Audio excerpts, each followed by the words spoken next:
ত্রয়োদশ জাতীয় সংসদ নির্বাচনকে সামনে রেখে বিভিন্ন পরাশক্তি ও এজেন্সি সক্রিয় হবে বলে সতর্ক করেছেন জামায়াত ইসলামের সেক্রেটারি জেনারেল মিয়া গোলাম পরোয়ার। রোববার ২৬ অক্টোবর সকালে রাজধানীর কাকরাইলে গণ অধিকার পরিষদের চতুর্থ প্রতিষ্ঠা বার্ষিকী উপলক্ষে আয়োজিত এক অনুষ্ঠানে তিনি একথা বলেন। মিয়া গোলাম পরোয়ার বলেন, জাতীয় নির্বাচনের যে অভিযাত্রা সূচিত হয়েছে তা যেন বিঘ্নিত না হয়। নির্বাচনকে উপলক্ষ করে বিভিন্ন পরাশক্তি ও এজেন্সি সক্রিয় হবে, কিন্তু সবাই ঐক্যবদ্ধ থাকলে বিভিন্ন পরাশক্তি ও অভ্যন্তরীণ শক্তি নির্বাচন ও নতুন দেশ গঠন প্রক্রিয়াকে বাধাগ্রস্ত করতে পারবে না।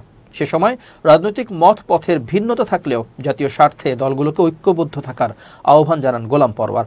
গণ অধিকার পরিষদকে শুভেচ্ছা জানিয়ে জামায়াতের সেক্রেটারি জেনারেল বলেন, গণ অধিকার পরিষদ মানুষের মৌলিক অধিকার আদায়ের সংগ্রামের মধ্য দিয়ে প্রতিষ্ঠিত হওয়া একটি রাজনৈতিক দল। ফ্যাসিবাদী কর্তৃত্ববাদী সরকারের পেটুয়া বাহিনী দলটির নেতা ভিপি নুরের মতো ছাত্র নেতৃত্বের উপর যে অমানসিক নির্যাতন চালিয়েছে তা দেশের মানুষ ভালোভাবে গ্রহণ করেনি।